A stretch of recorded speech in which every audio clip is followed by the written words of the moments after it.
Oktoberfest! Jedziemy zobaczyć, jak bawią się ludzie na największej imprezie świata. Czy kelnerki są faktycznie w stanie ponieść aż tyle piw? I ile one w ogóle kosztują? I czy Oktoberfest jest aż tak szokujący, jak wszyscy mówią? Zobaczymy i spotkamy gości w odcinku, których na pewno znacie. Przed nami 900 km. Ruszamy z Łodzi do Monachium, pakujemy plecaki i co? Jedziemy! Przygotowania zaczęliśmy od zakupu strojów na Oktoberfest. Męski komplet kosztował 99 zł, damski 70. I choć to tylko turystyczne wersje, już po ich założeniu poczuliśmy, że naprawdę wchodzimy w bawarski klimat. Z Łodzi do Monachium dzieli nas dokładnie 947 km. W obie strony na paliwo wydaliśmy 565 zł. Trasa prowadziła nas przez Wrocław, Drezno i malowniczy Land Bawarski. Z samej Łodzi aż po Monachium jechaliśmy wyłącznie autostradami. Po drodze krajobraz zmieniał się jak w kalejdoskopie. Pola, wiatraki, a na horyzoncie, tuż przed wjazdem do miasta, wyłoniła się ikona Monachium, Allianz Arena, stadion Bayernu Monachium. Ten widok to znak, że Oktoberfest jest już naprawdę blisko.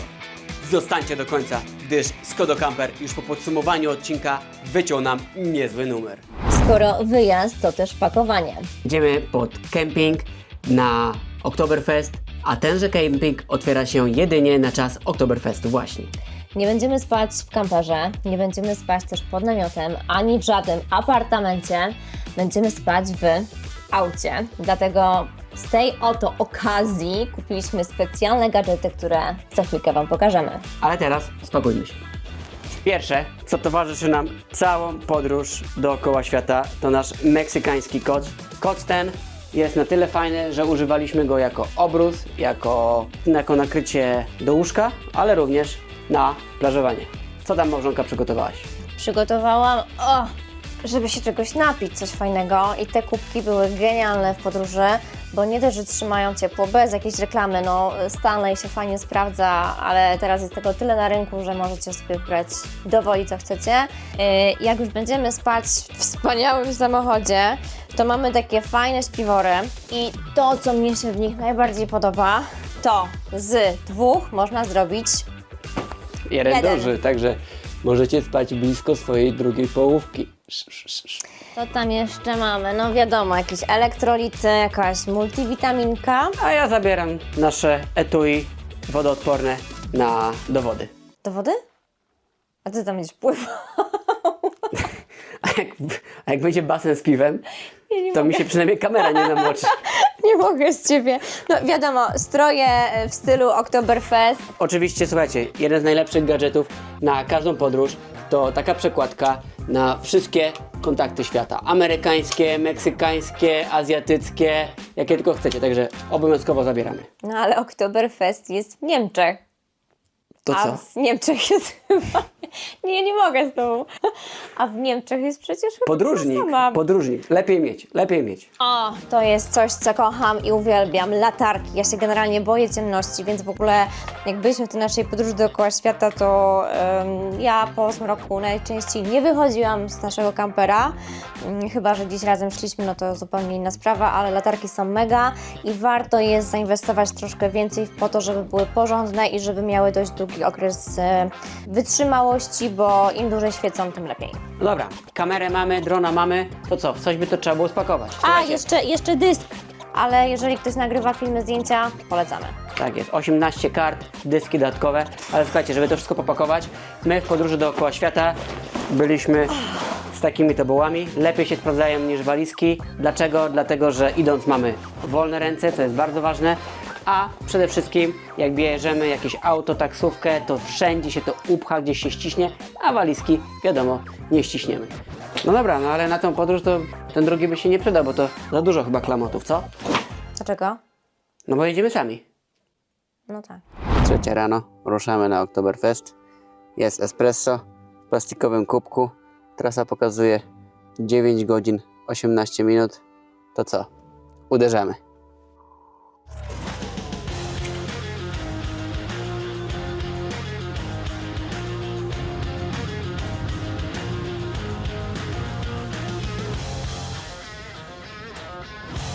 Od razu człowiek wie, że jest na niemieckiej ziemi i podpowiada mu o tym Google. A w jaki sposób? Otóż w następujący. nie ma ograniczeń prędkości na autostradce.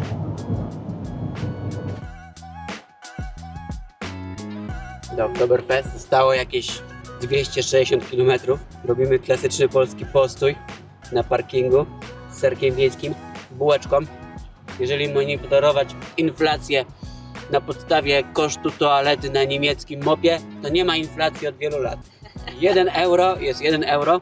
Wszystko się zgadza. Jemy śniadanko i w drogę.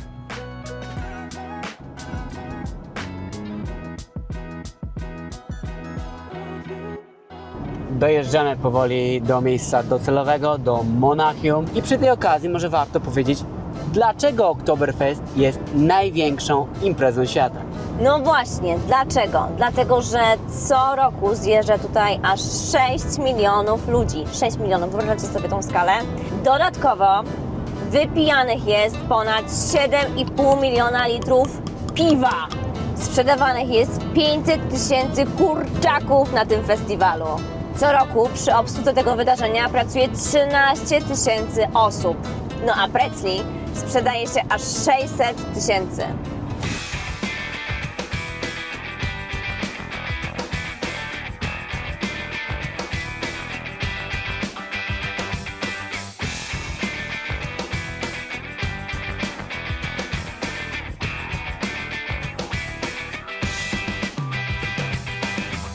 Doborowe towarzystwo, przyjechaliśmy na kemping. Camper. Nasz kamper i kamper. Chodźcie, musimy się zameldować. Rezerwację zrobiliśmy już wcześniej. Koszt dzienny za miejsce na polu namiotowo-kempingowym o rozmiarach 8×4 metry, 40 euro za dzień. W tym wliczone są 2 osoby, za dodatkowe trzeba doliczyć 15 euro. Jeżeli chcielibyście się przyłączyć do prądu, to kosztuje to dodatkowe 5 euro. Opaseczki otrzymaliśmy. Co ciekawe, doba kempingowa zaczyna się o 3 nad ranem. Czyli jeżeli byście przyjechali od 19 do na przykład 20, to możecie przyjechać o 3 rano 19 i spędzić na kempingu cały dzień. Jedziemy zobaczyć nasze miejsce. Wjeżdżamy na kemping. Operator na wjeździe mówi nam, żebyśmy pojechali sobie tutaj w prawo. My mówimy, że nie, że mamy znajomych i będziemy obok nich stali dzisiaj, więc nie ma potrzeby. A on mówi, no taki komplement nam dał bardzo fajny. Mówi, no bo tutaj są tacy młodzi ludzie, możecie koło młodych sobie stanąć. Także wiecie, no komplement niebywały. O, u, a, i, o, u, i, a, i, o, u. Jak zrobić ze Skody kampera, żeby był Skoda Camper, wersja budżetowa. Chodźcie, potrzebujemy do tego kilka rzeczy. Przede wszystkim krzesełko z najpopularniejszego sklepu sportowego w kraju. Także pierwszy problem rozwiązany. Mamy siedzisko. Rzecz druga. Co jest przydatne w podróży? No wiadomo, jakieś klamoty, czyli plecak. Ale to co najważniejsze, to trzeba gdzieś spać. Wczoraj odebrałem taką paczuszkę z materacem do auta. Zaraz sprawdzimy, jak to się rozpakowuje. A żebyśmy w nocy przypadkiem nie budzili się, bo będzie za gorąco, to kupiłem zasłony przeciwsłoneczne. I na końcu najważniejsza rzecz, czyli kuchnia. W związku z tym, że przyjechaliśmy na 4 dni, nie ma sensu gotować. Pojechaliśmy do Biedronki i wzięliśmy suchy prowiant, czyli taki, który przetrwa nam kilka dni bez lodówki. To co? Zaczynamy. Opuszczamy fotele w dół. Pięknie, ale to się wszystko pięknie składa. Zobaczmy teraz sam materac. Słuchajcie, w zestawie dostajemy pompkę do gniazdka. Powiem wam, że przy tej cenie to jestem zaskoczony. Materac. I co? Tyle było pompowania? Spaliła się. Ale ruszyła na moment. Aha. No słuchajcie, niezły byłby numer, jakby w pierwszym podejściu nasz gadżet przestał działać. Słuchajcie, nie mam pomysłu, jak to uruchomić. Słyszeliście, że ruszyła przez pół sekundy. Działa! Ale coś jest ze stykami, wiecie? Uwaga, chwila prawdy.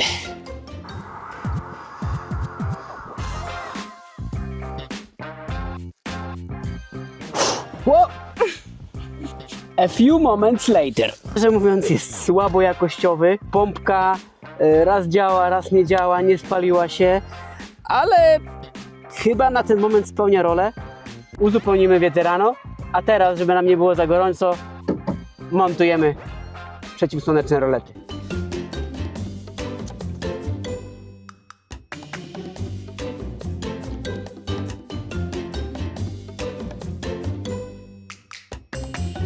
Moim skromnym zdaniem tego kampera nie da się odróżnić od tego z zewnątrz. No gołym okiem różnic nie widać. Dopiero rano dowiemy się jak z funkcjonalnością. Także widzimy się rano, żeby ocenić jak to wszystko zadziałało. No działa gra i buczy, słuchajcie. Elegancko się dzisiaj wyspaliśmy. Przy pierwszych próbach było trochę niewygodnie wsiadać, ale ostatecznie było bardzo wygodnie. Muszę powiedzieć, że zdecydowanie lepiej niż w indyjskim autobusie, w którym jechaliśmy również nocą. Zobaczcie, przyczepiliśmy sobie gadżet, który wczoraj testowaliśmy z naszymi kolegami z 5 sposobów na. O, i tutaj mamy telewizję. Musimy jeszcze stestować już tutaj jakieś śniadanko, także rozkładam mój stolik i jemy śniadanko. Powiedzieć, że rok praktyki. Kanapka z pasztetem i pomidorem jak znalazł. Można? Można. Śniadanko zjedzone, stroje założone, zostawiamy naszego Skoda Campera i uderzamy na Oktoberfest, a przy okazji powiemy parę słów o tym, jak wygląda tradycyjny strój bawarski. Z czego składa się tradycyjny strój bawarski? No przede wszystkim z takiego stroju, najlepiej w kratę, tak jak widzicie, jest kiecka i jest taki pas wyszczuplający, który przytrzymuje całą kieckę. Do tego buty, najlepiej takie na obcasie, ale takich nie miałam, więc mam tylko te, które pasowały mi do stroju. Kiecka z jakimiś falbankami, najlepiej z dużym dekoltem, żeby wyeksponować to, co potrzeba, jak to na Oktoberfeście bywa. Dobrze byłoby mieć jeszcze jakiś akcent piwny, dlatego postawiłam na kolczyki z piwem. A cały ten strój nazywa się po prostu dirndl. Dajcie znać, czy Wam się podoba. Z kolei faceci zakładają tradycyjne lederhosen, czyli spodnie ze skóry. W moim przypadku do skóry temu daleko. Jest to raczej jakiś sztruks. Co do tego dochodzi trachthemd, czyli kraciasta koszula i najczęściej skarpety białe pod kolano, jakieś skórzane bądź imitujące skórę buty i w takim stroju będziemy się dzisiaj poruszać. To, co można byłoby uzupełnić, można byłoby jeszcze założyć klasyczny bawarski kapelusz i ewentualnie mieć w ręku piwo, ale to już chyba na miejscu. Ale zanim zabierzemy Was na sam festiwal Oktoberfest, pokażemy również, gdzie śpimy i jak to nasze miejsce kamperowo-kempingowe wygląda. Także Trzeba uczciwie przyznać, że organizacja tegoż kempingu jest w iście niemieckim stylu. Bardzo czyściutkie toalety, postawione jakoby nowe, podział na damskie, męskie prysznice. Wszystko jest codziennie czyszczone. Ciekaw jestem, czy tak samo będzie wyglądać ostatniego dnia tejże imprezy. Natomiast organizacja, czystość na ten moment. Chodźcie, pokażę Wam jeszcze jedną ciekawostkę na temat strojów, bo okazuje się, że sposób zapinania fartuszków przez kobiety ma znaczenie w zależności od tego, czy jest ona zamężna, jest singielką, bądź może nawet wdowczynią. Jeżeli zakładamy fartuszek i kokardę zawiążemy z prawej strony, na prawym biodrze, oznacza to, że kobieta jest zajęta. Jeżeli ma na lewym biodrze, okazuje się, że jest to singielka. Jeżeli ma kokardę na samym środku, oznacza, że to jest dziewica, a jeżeli ma kokardę zapiętą na plecach, jest to wdowa. A żeby dotrzeć na Oktoberfest z kempingu, wystarczy odejść 100 metrów i tam wsiadamy już w linię metra. Mamy mapkę, wiemy gdzie jechać. Do zobaczenia na miejscu. Do centrum jedziemy metrem 30 minut i wysiadamy na stacji Theresienwiese. To właśnie tutaj, na ogromnym placu o powierzchni 42 hektarów, czyli jak 60 boisk piłkarskich. Co roku rozgrywa się najsłynniejsze święto piwa na świecie – Oktoberfest. Historia tego miejsca sięga 1810 roku, kiedy odbyły się tu weselne uroczystości księcia Ludwika i księżniczki Teresy. Od jej imienia pochodzi nazwa placu. Dziś powstaje tu 14 wielkich namiotów i dziesiątki mniejszych, a w największym z nich bawi się nawet 10 000 osób jednocześnie. I dotarliśmy na największy festiwal piwa świata, Oktoberfest. Tutaj podawanych jest jedynie 6 piw, które ma akredytację Monachium do ważenia go według tradycyjnej receptury, która od 1516 roku się nie zmienia. A specjalne piwo marcowe podawane na tymże festiwalu ma około 6% i podawane jest w kuflach tak zwanych mas, które mają aż 1 litr. To co? Skakujemy w ten kocioł. Lecimy. A od tego typu ceramicznych kufli odeszli wiele lat temu, bo okazywało się, że kupujący nie byli pewni, ile piwa nalane jest w środku, a powinno być litr przecinek 0,69. Więc jak ktoś nalał dużo piany, to z góry nie było tego widać. I wtedy przeszli właśnie na kufle, tak zwane mas, czyli też szklane. Pierwszy sklep i już od razu skucha, bo informowałem, że jedynie może być gotówka, a tu już przy pierwszej próbie zakupu okazuje się, że są jedynie płatności kartą. Gdzie ta tradycja? Gdzie ta tradycja? Ja tego sznicla? Semmelschnitzel. Tak, A tak. ja oczywiście po niemiecku. Jestem taka głodna już. Bratwurst. Chyba całe W bułce z musztardą. A dostaliśmy dzisiaj takiego fajnego parówczaka, bratwursta jasnego i sznycla w bułce z pomidorem i sałatą, także idziemy szybko recenzować. A całość kosztowała po 9 euro. 9 euro sznycel, 9 euro bratwurst. Jestem z Polski, także jak musztarda jest za darmo, to na fulla leję. A jak to smakuje? Spróbujmy. Dobra. Jak sobie wyobrażam, bratwursta jest dokładnie fajnie przyprawiony, jest mięciutki. Może nie jest taki gorący, bo jest podawany wprost z podgrzewacza, ale ja osobiście jestem fanem ogromnej ilości musztardy i tutaj sobie taką zaaplikowałem i to są dokładnie moje smaki. Jestem strasznie głodna, więc nie jestem obiektywna, ale bardzo fajna jest ta panierka. Zobaczcie sami. Do tego jest jeszcze pomidorek. Słuchajcie, oczywiście to nie jest takie danie jak dostaniemy w wykwintnej restauracji, natomiast jest bardzo poprawny, jest taki jaki na festynach nikt się spodziewał, jest szybko podany, w normalnej cenie, nieprzesadzonej, także kończymy i lecimy dalej. Jeszcze raz, czym byś popiła? Popiłabym teraz piwkiem. A Oktoberfest to po prostu jedna długa aleja w tamtym kierunku, po której są po jednej i po drugiej stronie namioty browarów, a wszystko przeplata się mniejszymi straganami właśnie z jedzeniem, słodkościami i wieloma innymi rzeczami. Powiem wam, że po niektórych już widać, że alkohol pracuje mocno. Jestem ciekawa, co będzie za jakieś 2-3-4 godziny albo wieczorem. Ale odpowiedzią na to jest też to, że rezerwacje pod namiotami robi się na określony blok czasowy od 10 do 16, a drugi blok od 16 do 22. Także ci, którzy byli na pierwszą zmianę, to już powoli właśnie wychodzą. Słuchajcie, próbowaliśmy się wbić kilka razy do stolika, ale to nie jest takie proste, jak się okazuje, bo te namioty są wypełnione na fulla i kiedy zapytaliśmy, czy możemy dosłownie na chwilę usiąść, to 3 osoby nam powiedziały, że nie, że to jest cały stolik pełny. Także próbujemy dalej, nie odpuszczę. Zobaczcie, 3 piękne dziewczyny. Ja im mówię, jak wy pięknie wyglądacie, a one mi mówią, nie, my nie jesteśmy faceci, my jesteśmy kobiety. W tłumie udaje nam się w końcu odnaleźć znajomych. Zajmujemy miejsce w ogródku jednego z namiotów i wreszcie możemy zamówić pierwsze piwo. Testujemy różne sposoby trzymania kufla, śmiejemy się i powoli dajemy się porwać atmosferze. A kiedy przenosimy się do wnętrza namiotu, przydarza się coś, czego zupełnie się nie spodziewaliśmy. Ale to już najlepiej zobaczyć na własne oczy. Na Oktoberfest wystarczy być czujnym. Jak się tylko stolik zwolnił, to my siup i jesteśmy w środku namiotu. Bye. Enjoy your time. Tacy są właśnie ludzie na Oktoberfeście. Przyjaźnie nastawieni i każdy każdego po prostu lubi. Tutaj Irlandczyk mnie zaczepił niczego, bo nagrywałem.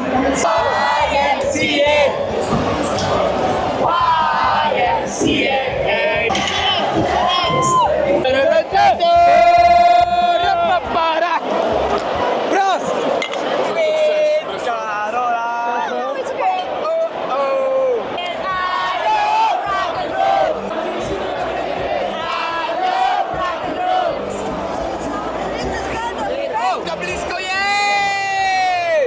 Kiedy wychodzimy na zewnątrz, okazuje się, że zapadł już zmrok. Głód daje o sobie znać, więc to najlepszy moment, by coś przekąsić. Ale Oktoberfest to nie tylko namioty piwne.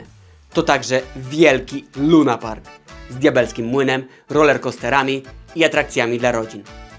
I właśnie ta festynowa część przyciąga nas w dalszą część wieczoru, zamieniając go w niezapomnianą przygodę. Słuchajcie, właśnie podszedł do mnie znajomy tutaj Niemiec i powiedział, żebyśmy spróbował bio espresso, który jest po prostu likierem o smaku brzoskwini. It's nothing like espresso, but it makes you feel better, don't you? Jak Oktoberfest to festynowe atrakcje. A dzisiaj wchodzimy na Hangover Tower, żeby wjechać na nią i w niej po prostu spać. Jest jo, chodźcie, idziemy. I got a hangover. Wow! O kurczaki! Cały Oktoberfest widoczny z góry. Artur! Ej, to miał być moment, a nie tak tu.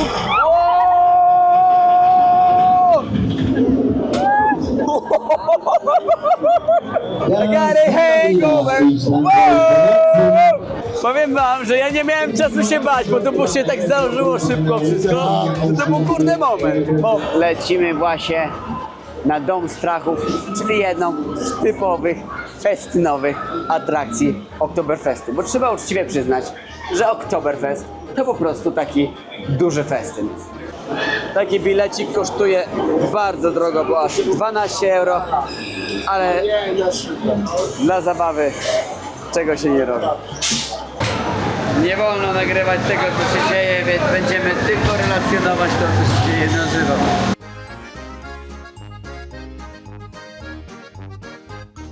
Było to słabe. Słabe, naprawdę. Człowiek jak wie, że ma kamerę na oczach, to wie, że jest to raczej wszystko bezpieczne. Wolałbym jakieś takie wyskakujące strachy, które będą nas bardziej... Thank you. Słuchajcie, no bardziej polskiego akcentu na Oktoberfest chyba być nie może. Kiełbasa za darmo na zamknięcie knajpy. Ty Ania, ale taką spaloną ci dali, nie? Nie, nie będę narzekała, za darmo. Za darmo to uczciwa cena. A największym zaskoczeniem na Oktoberfest jest to, że wszyscy się bawią, wszyscy się doskonale rozrywają. Przychodzi godzina 12 i zobaczcie, wszystko po prostu gaśnie. Samochody, domy strachów, rollercoastery, wszystkie inne festynowe atrakcje, namioty się zamykają, goście po prostu tłumnie zmierzają do wyjścia w jedną stronę. Ja idę w przeciwnym kierunku, policja idzie zapewne zgarniać już wszystkich niedobitków, ale po prostu pomimo, że jest sobota, wszystko się zamyka. I tym miłym akcentem kończymy dzisiejszy dzień i jutro kontynuujemy zabawę. Drugi dzień na Oktoberfest w Monachium ma zupełnie inny rytm niż pierwszy. Zamiast szalonego imprezowania dajemy się porwać festynowej stronie tego wydarzenia. Spacerując po Theresienwiese, łatwo poczuć, że to nie tylko święto piwa, ale i żywa historia.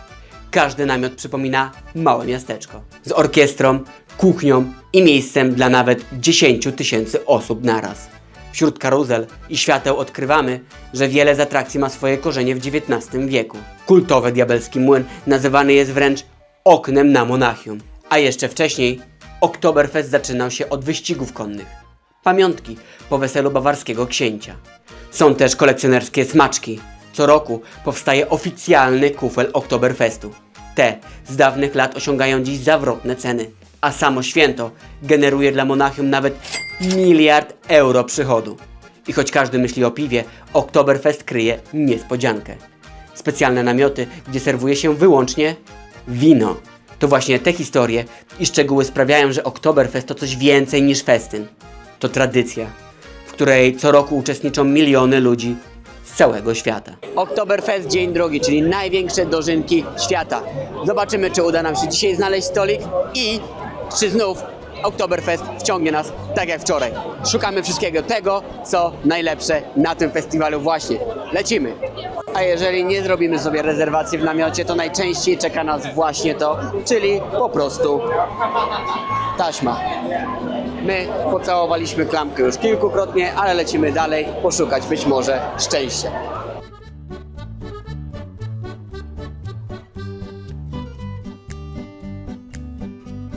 Idziemy sprawdzić, czy w Folonerze również pocałujemy klamkę.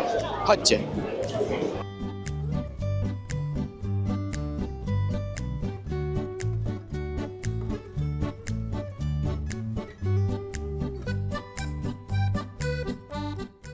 A jak festyn, to oczywiście musi być diabelski młyn.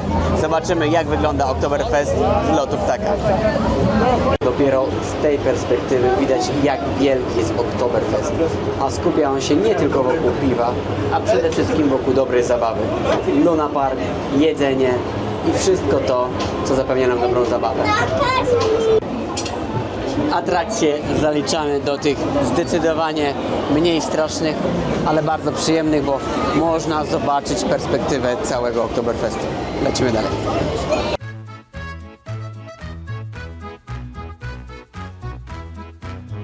A ciekawostką jest to, że na Oktoberfeście spożywać alkohol mogą już 16-latkowie.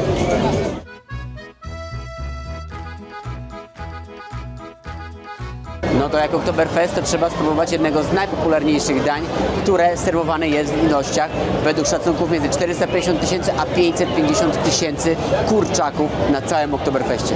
Zobaczymy, czy ten złocisty smaczek przypadnie nam również do gustu. A takiego kurczaczka na Oktoberfeście dostaniecie po prostu w papierowej torbie i wygląda to w ten sposób, że pół kurczaka jest już poćwiartowany w środku, dostajemy widelczyk, a w zasadzie łyżko-widelec i w ten sposób należy to spożyć. Słuchajcie, jak największy festiwal świata, to musi być jego największa atrakcja, a właśnie nią jest tobogan. Wsiadamy, sprawdzimy, czy damy radę się na tym utrzymać. Jak patrzę na te wszystkie osoby, to wcale nie wygląda to tak łatwo. A atrakcja, za którą można sobie zrobić krzywdę, kosztuje 6 euro.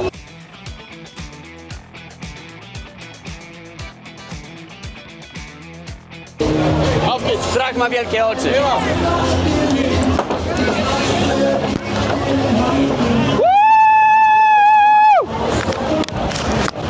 Było ekstra, dzięki! Kochani, to już nasze ostatnie piwo na największej imprezie świata, Oktoberfest. Kończymy tą nierówną walkę. Wczoraj popłynęliśmy, było naprawdę super, ale tak w pozytywnym znaczeniu tego słowa. Było sporo piwa, ale wszystko oczywiście w granicach rozsądku. Nam się bardzo podobało.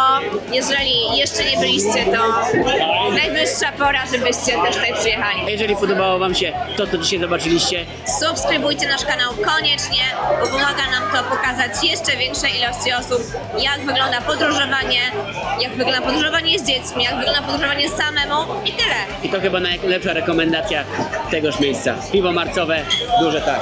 Hej! Chcieliśmy zrecenzować dla Was Skoda Campera, który na tym wyjaździe sprawdził się doskonale, ale niestety zawiódł nas na drodze. Niestety puściła chyba pompa paliwa. Na szczęście stało się to jakieś 10 km przed domem, także nie ma tego złego, co by na dobre nie wyszło. Dzięki za dzisiaj, do zobaczenia w kolejnym odcinku.